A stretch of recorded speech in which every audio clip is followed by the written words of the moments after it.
બલરામદાસ ભગતજીની વાતો સાંભળે છે. બલરામદાસજીને ભગતજીના દર્શનથી ઘણો જ આનંદ થયો. તેમણે ભગતજીને કહ્યું, હવે તો મહુવા જવાના છો અને પાછા ક્યારે ગુજરાતમાં આવો, માટે વાતો કરો.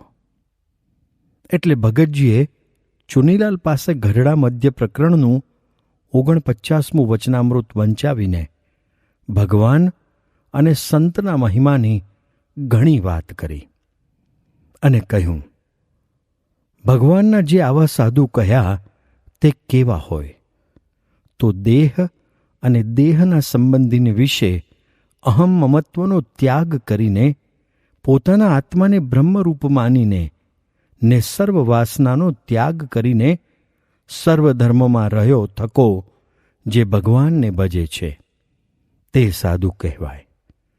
અને એવું સાધુપણું આવ્યું તેને ને પુરુષોત્તમ ભગવાનને કાંઈ છેટું રહેતું નથી. અને બીજું સર્વે થાય પણ એવી સાધુતા આવવી ઘણી કઠણ છે. વળી મહારાજે કહ્યું છે કે જે એકાંતિક ભક્ત હોય તે પોતાનું રૂપ દેહ માને નહીં ને પોતાને ચૈતન્ય રૂપ માને અને સ્વધર્મ, જ્ઞાન, વૈરાગ્ય તેણે સહિત ભગવાનની ભક્તિ કરે અને એક ભગવાન વિના બીજા કોઈ પદાર્થની વાસના રાખે નહીં. અને એ જ્યારે ભગવાનને ભજીને એવી રીતનો સાધુ થયો હોય ત્યારે સાધુ થકી બીજી કોઈ મોટી પદવી નથી. માટે જ્યારે આવી સાધુતા આવશે ત્યારે જ સુખ થશે. એવા સાધુ તો એક અનાદિ બ્રહ્મ મૂળ અક્ષર ગુણાતીત જ છે. તેના સંબંધે કરીને આપણે જ્યારે આપણા મૂળ સ્વરૂપને જોવા સમર્થ થઈએ અથવા તો તે રૂપ થઈએ ત્યારે એવી સાધુતા પ્રાપ્ત થાય. એવો જે નથી થયો તેને શ્રીજી મહારાજે અજ્ઞાનીમાં અતિશય અજ્ઞાની, ઘેલામાં અતિશય ઘેલો, મૂર્ખમાં અતિશય મૂર્ખ અને નીચમાં અતિશય નીચ કહ્યો છે. આવું ઘોર અજ્ઞાન કાઢવા માટે મહારાજે આગળ કહ્યું છે, તે જો એ જીવ ભગવાનના પ્રતાપને વિચારીને અંતરદ્રષ્ટિ કરે તો એ અજ્ઞાન ટળે અને પોતાના સ્વરૂપને અતિ ઉજ્જવલ અને પ્રકાશયુક્ત દેખે અને તેમાં પ્રત્યક્ષ ભગવાનની મૂર્તિના દર્શન તેને થાય. પરંતુ ભગવાનનો પ્રતાપ તો ભગવાનના એવા સાક્ષાત સંબંધવાળા સંત જો મળે ત્યારે જ જણાય. માટે જેમ સૂર્યનારાયણ બહારનું અંધારું ટાળે છે તેમ એવા ગુરુ થકી અંતરનું અંધારું ટળે છે અને બુંદ સૃષ્ટિનો જે આ દેહ તેને ધીરે ધીરે નાદ સૃષ્ટિનો દેહ બંધાય છે. એવા ગુરુના શબ્દ બ્રહ્મથી દેહ, ઇન્દ્રિયો, અંતઃકરણથી જીવાત્મા છૂટો પડતો જાય છે. કારણ કે એવા સત્પુરુષ તો હંમેશા એ જ ઉપદેશ કરે છે, તું તો દેહ, ઇન્દ્રિય, મન અને પ્રાણ થકી જુદો છે, સત્ય છે અને તેનો જાણનારો છે, અને દેહાદિક સર્વે અસત્ય છે એમ જીવાત્માને દેહાદિક ભાવથી છૂટો કરે છે. પછી એ જીવને પ્રત્યક્ષ બ્રહ્મ સ્વરૂપ એવા જે સંત ગુરુ હરિ તેના મનન દ્વારા સંગે કરીને બ્રહ્મમય તનુ બંધાય છે અને તે પ્રકાશમય ઉજ્જવલ ચૈતન્ય સ્વરૂપમાં શ્રીજી મહારાજ પુરુષોત્તમના દર્શન તેને થાય છે. કારણ કે મહારાજ તો અક્ષર બ્રહ્મ, ઈશ્વર, જીવ, માયા અને માયાનું કાર્ય જે બ્રહ્માંડ તે સર્વેમાં અંતર્યામીપણે અને નિયંતાપણે અન્વય સ્વરૂપે રહ્યા છે. પરંતુ જ્યારે એ ભક્ત પોતાને દેહ રૂપે માનતો હોય ત્યારે ભગવાનને જાગ્રત, સ્વપ્ન, સુષુપ્તિના સાક્ષી જાણે અને જ્યારે પોતાને જાગ્રત, સ્વપ્ન, સુષુપ્તિ થકી પર માને ત્યારે ભગવાનને થકી પર ભાસે છે.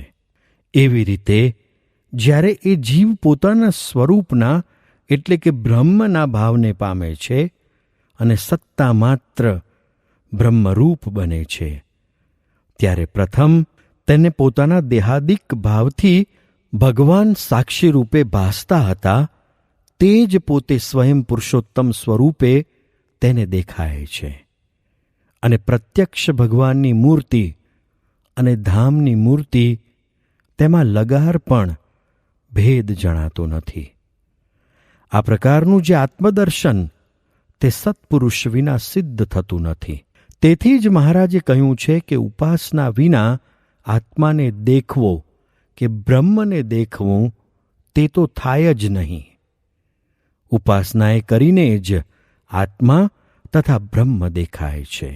માટે સત્સંગમાં સિદ્ધ સ્થિતિ કર્યા વિના જેમ છે તેમ મહારાજની મૂર્તિનું સુખ નહીં જ આવે અને અંતે સત્સંગના વ્યવહારમાં કજિયામાં પડી અંતર ઉજરડાઈ જશે. માટે એકાંતિકનો ધર્મ સિદ્ધ કરી લેવો. ભગતજીની આવી અગાધ બ્રહ્મવાણીથી શાસ્ત્રી તો અવાક થઈ ગયા. આવી સ્થિતિવાળામાં બીજાનું મન ખેંચાય. તેથી પ્રાકૃત બુદ્ધિવાળા દ્રોહ પણ કરે તે સ્વાભાવિક છે. તેથી તેમણે ભગતજીને કહ્યું, આવું તમારું જ્ઞાન અને સ્થિતિ જોઈ સાધારણ સાધુ તો તેમનો ભાર હવે રહેશે નહીં. તેમ જાણી તમને વરતાલ ન આવવા દે તે સ્વાભાવિક છે. માટે હવે તો તમારા શિષ્યોને તમારે ત્યાં મહુવા સમાગમ માટે આવવું પડશે. ભગતજી આ સાંભળીને બોલ્યા, જે મારો શિષ્ય હોય તે ભગવાનનું અખંડ સમીપપણું જ અનુભવે અને ભગવાન તેને છેટે મનાય જ નહીં. અખંડ ભગવાનને સંભાળે અને એક ઘડી પણ સ્મરણ ન ભૂલે. વળી ત્રણેય અવસ્થામાં પોતાનું રૂપ દેહ માને જ નહીં અને ભૂંડો અધર્મનો ઘાટ થાય જ નહીં અને પોતાના સંગીને શાંતિ કરે. એવો જે હોય તે મારો શિષ્ય કહેવાય. મારા શિષ્ય થવું તો બહુ કઠણ છે. આટલા જ થોડા જ શબ્દોમાં શાસ્ત્રીને સાચા સાધુની રીત ભગતજીએ સમજાવી દીધી. શ્યામ બિન કૈસી બીતી દિન રતિયાં. બીજે દિવસે સર્વે સંત મંડળ વરતાલ બધા સંતોની ભગતજીની આજ્ઞા પ્રમાણે માફી માગી મંગળાના દર્શન કરી પ્રસાદીના હાર લઈ નડિયાદ આવ્યા. મંદિરે આવી મેળા ઉપર ભગતજીના દર્શન કરવા જતાં દાદરો ચડતા હતા. ત્યાં ભગતજી તેમને જોઈ હસતા હસતા બોલ્યા કે કૈસી બીતી દિન રતિયાં, શ્યામ બીન કૈસી બીતી દિન રતિયાં. આ કીર્તનનો મર્મ જે ખરેખરા પ્રગટમાં જોડાયેલા હતા તે તો સમજી ગયા. ગુણાતીતાનંદ સ્વામીએ ગામ બાબાપરમાં પણ આ જ મર્મની વાત કરી હતી કે જે છે તે તો અહીં છે અને જૂનાગઢમાં તો હવે ડુંગર છે. મહારાજે પણ વચનામૃત કાર્યાણી પ્રકરણ 11માં કહ્યું છે, જેને ભગવાનને વિશે દ્રઢ પ્રીતિ છે અને શબ્દાદિક પંચ વિષય કરીને ભગવાન સંગાથે દ્રઢપણે જોડાણો છે, તે ભક્ત ભગવાનની આજ્ઞાએ કરીને જ્યાં જ્યાં જાય છે ત્યાં ત્યાં ભગવાનની મૂર્તિ પણ એ ભક્ત ભેળી જ જાય છે. ને જેમ એ ભક્તને ભગવાન વિના રહેવાતું નથી તેમજ ભગવાનથી પણ એ ભક્ત વિના રહેવાતું નથી. અને એ ભક્તના હૃદયમાંથી આંખનું મટકું ભરીએ એટલી વાર પણ છેટે રહેતા નથી. એટલે જેમાં ભગવાન સાક્ષાત બિરાજમાન હોય તે મૂર્તિમાં મુમુક્ષુ હોય તે તો ખેંચાય જ, પણ જેને ભગવાનના દર્શન કરવાની દ્રષ્ટિ જ ન હોય તે તો એવા પુરુષને માયિક દ્રષ્ટિએ જ જુએ. એવા મૂઢમતી અજ્ઞાની જીવો અંતે કેવળ દુર્દશા જ પામે છે. પછી ભગતજીને બધાએ વરતાલથી લાવેલા હાર પહેરાવ્યા અને દંડવત કર્યા. ભગતજી પણ બધાને પ્રેમથી મળ્યા અને વાતો કરી શાંતિ પમાડી. ભગતજી નડિયાદમાં એક દિવસ રોકાઈ બીજે દિવસે મહુવા જવા નીકળ્યા. ભગતજીને વળાવવા સારું નારના ઝવેરભાઈ વઢવાણ સુધી સાથે ગયા હતા. વઢવાણથી છૂટા પડતી વખતે તેમણે ભગતજીને દંડવત કર્યા અને પ્રાર્થના કરી, ભગતજી મહારાજ, આપને વિશે દીન દીન પ્રત્યે સ્નેહ વધે એવો વર આપો. ત્યારે ભગતજી ગંભીર થઈને બોલ્યા, આગળ એવો દેશકાળ આવશે કે આટલું પણ રહેશે કે નહીં તે સંશય છે. માટે જેમ સમજો છો તેમ સમજીને સ્થિરમતી રાખી ભજન કરશો તો સ્નેહ ઓછો નહીં થાય. એમ કહી છૂટા પડ્યા અને મહુવા પધાર્યા. વર્તમાન કાળે હું ભગતજી દ્વારે જ પ્રગટ છું. પીજના મોતીલાલભાઈએ ભગતજીનો નડિયાદમાં સમાગમ કર્યો. પછી ઘેર ગયા ત્યારે તેમને એમ સંકલ્પ થયો, ભગતજી જો ખરેખર સત્પુરુષ હોય તો મને અખંડ ભજન થાય. ભગતજીની વાતોમાંથી તેમણે એવું સાંભળ્યું હતું કે સત્પુરુષના વચનમાં વિશ્વાસ લાવી શ્રદ્ધાથી જે મંડે તેને થોડાકમાં સુખ આવે. આથી તેમણે ઘેર આવીને અખંડ ભજનનો આદર કર્યો. એક જ મહિનામાં એવું સુખ આવ્યું અને અખંડ ભજન થવા લાગ્યું, જેથી તેમને દેહ, વ્યવહાર અને જગત માત્ર ખોટું થઈ ગયું. આવા ભજનના પ્રતાપથી તેમને એક રાત્રે શ્રીજી મહારાજના દર્શન થયા.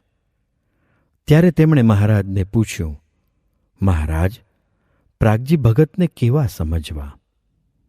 ત્યારે મહારાજે કહ્યું, પ્રાગજી ભગત મારા પરમ એકાંતિક ભક્ત છે અને વર્તમાન કાળે હું એ દ્વારે સત્સંગમાં પ્રગટ છું.